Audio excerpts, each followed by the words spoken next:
Live with the YoChecka show. It's Checka next to Lauren Lake's 500th shows. Yes. How does that feel? It feels absolutely amazing. It really does. It's such an accomplishment.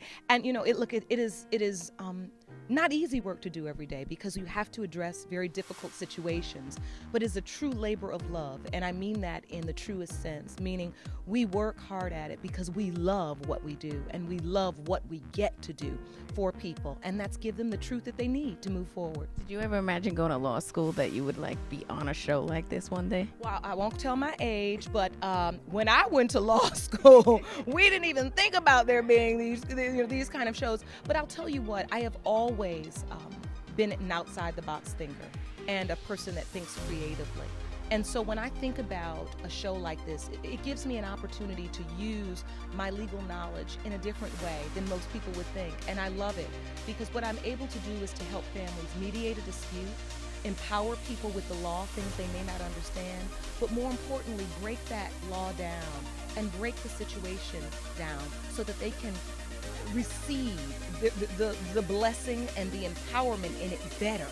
And I think it's such an important job because we see too often in our society when people think of the law, it's something they fear. Right. It's something they're intimidated about. It's something they don't want to be. And people don't understand that. No.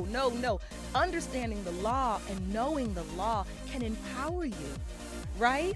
And so that's what these families are doing each and every day, empowering themselves with the law. And you empower everybody, obviously. You're here doing it all. I mean, touching different lives every day. That's a big deal. You were on stage crying just a moment ago because it's it's so severe. I could imagine. I'm just not on the stage crying. I'm backstage crying. You are. That's what I wanted to ask. Are you, Because this is real. Like I said, there are no small claims. Nobody's in here acting. We're not making this up. We couldn't make some of these stories up. This is real life. And I have compassion. And I also understand when people come in and say, I feel like I don't feel whole because I don't know my father. When I think for 1 second what my life would be like without my father, when I think of the relationship I have with my father, the love, the protection I receive from him, the unconditional relentless love. To this day, I make jokes and say, I can walk into a room right now and my daddy will do a full tear up because he just loves me that much and I love him like that. And my mother, I had that. So when people say they don't, I instantly know what they're missing. And even though I may not understand what it's like to live without it, because I've had it, I have compassion for those that don't. And I want to do whatever it takes to help them get that love. So when we reunite families and we're able to say to a young man, this is your biological child, and he says, I'm going to be a father to this child.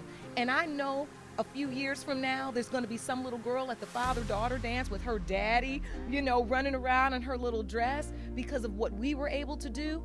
That is beautiful. Thank you so much for taking the time. Again, congratulations. Standing right next to David Armour, executive producer of Paternity Court, the genius behind. I don't know if it's genius. I think the genius is Lauren Lake. The show itself does itself, but Lauren is the brilliant genius part of it. But you picked her. You said there's something in this woman that I need for the show. She's going to be impactful. Here's my idea. And then you just found. Look, I think the concept of doing Paternity Court wasn't the genius moment. I think the hook of it was we want to do something responsible. We want to do something that has a really nice, pretty framework around it. Right. Everyone has messiness in their lives. Everyone has messy stories. It's how you handle them and how you deal with it.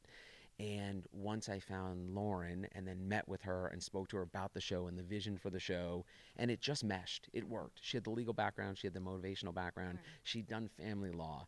She was married. She ticked kind of all the interesting boxes of someone who had life experience and legal experience. Right. I was like, ding, ding, ding, ding, ding. Let's go. Right. And you have production experience already. Previously, you worked with Ricky Lake, right? How was that? Oh, Ricky's the best. I mean, she's still a very dear friend. She's a great, she's an amazing person. Yeah. And, the funny thing is when we greenlit this show, my first Facebook post was something like 20 years ago, I got to work with the first Great Lake, and now I get to work with the next Great Lake. Right. Oh, so my God, that's cool. Funny. But, yeah, they're both, but they have very similar qualities. They both care about people. They work really hard. Right. They're dedicated to what they do. And I think that's what makes great talent. People who want to phone it in aren't going to work. And people read through that, especially in daytime. You can tell this audience is smart. They know if you're phoning it in or if you don't care. Right.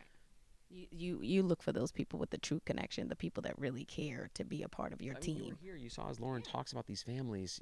Lauren cares about every single family. I mean, there's times where we've got to get through a lot of cases on this docket each day, and we go back after a case, and she is crying, and she's fanning her eyes to try to stop herself from crying because she gets so invested in these stories.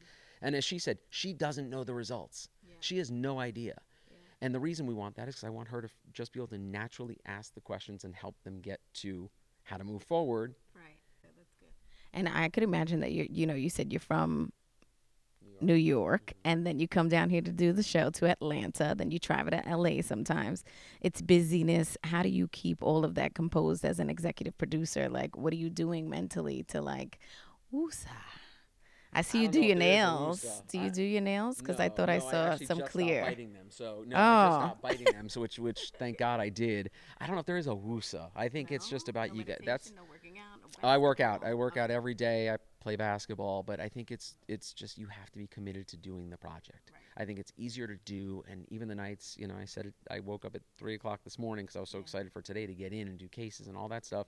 And I think when you care about what you do, it's easier to kind of take the deep breath and get on the flights and get 4 hours of sleep and Any future projects? I heard you earlier talking a little bit about leakage. Yeah, this isn't even announced, and I'll probably get in trouble for saying it, but people have been asking what's the next show from this team, because we have such an amazing producing team. And so there's a pilot that we're going to be doing for another daytime show that I don't want to say it's similar, but it fits really well. It's a great companion show that we're going to do that I think could work well. It's the same type of format with a great story with a beginning, a middle, an end, and a payoff.